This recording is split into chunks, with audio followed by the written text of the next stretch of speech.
MPS family. It's your girl, Renise Washington, aka Wellness Specialist, aka Wellness Queen. And I am so happy to be here with Miss Cindy Martinez, okay, Talent Development Specialist. Yes. I know you know the name. And so this week we're gonna get a little bit into, of course, mental health and wellness, but from the perspective of being a person of color, right? Mm-hmm. So this month is Hispanic Heritage Month, but in particular what we want to talk about is getting the Latino perspective and really just trying to support and come up with some strategies that might be helpful. And so instead of assuming that I know what that's about, I wanted to go ahead and check in with Miss Cindy Martinez, somebody who has amazing temperament, will let you know and vocalize her emotions, but is always compassionate and respectful. So thank you so much, Cindy, for being here. Thanks for that great introduction. Okay. Also, Dimples Queen. You could never. And so, can you speak a little bit about what your wellness strategies are or your routines? Sure. So, typically growing up as a Afro-Latina, culturally, one of the things that sort of happens very naturally is that we care a lot about our circle of friends, our family. Yeah. So we tend to I tend to put others first, and that's how sort of I was raised, and that's how I navigated relationships, and oftentimes leaving myself last and not really taking good care of myself. And so obviously doing a lot of reflection and figuring out that I can't pour from an empty cup.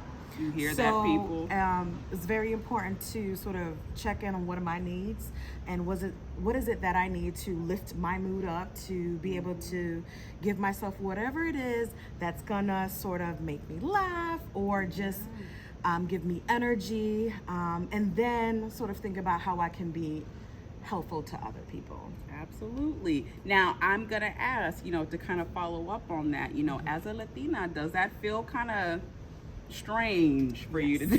Absolutely. It's definitely a work in progress. There are seasons in which, I take care of others a lot more than myself, and so I'm getting better at that, because there is this sense of guilt that happens when other people are maybe are in a different type of lifestyle where they just need more help, and here are you thinking about something to give to yourself, and so there's a little bit of guilt that I feel, and so working through that, recognizing that guilt and just letting it go, because I do have to take care of myself, and I shouldn't feel really bad about that.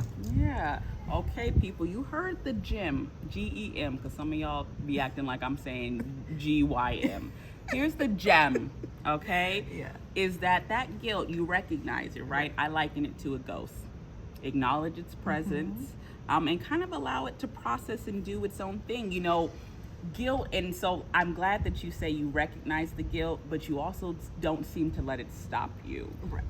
And so for those of us, regardless of race, but in particular our Latinas, our now Latinos, I hope y'all are appreciating this little accent. What are some words of encouragement for some people struggling? Yeah. So, also as a Puerto Rican, to me, it comes very easy to be someone else's hype person, to really encourage other people and really be their sort of strength. And so it's almost like one strategy that I use is being my own good friend, being my own hype person. And sometimes it involves a mirror, sometimes it doesn't, but just really telling yourself and just sort of coaching yourself through moments. To just get lifted if you're feeling down, but also just reminding yourself that you deserve X, Y, and Z. Absolutely. So being your own hype person works for me. Okay, so take it, people. Get a mirror, okay? Or a shadow puppet on the wall, and make sure that you are your biggest cheerleader, so that you can show others how to do it, okay? So you have just been blessed by the queens, Wellness Queen, Dimples Queen, okay? We appreciate y'all's time. And Cindy, thanks for giving us a little piece of your world. I try. Absolutely. See you soon, MPS.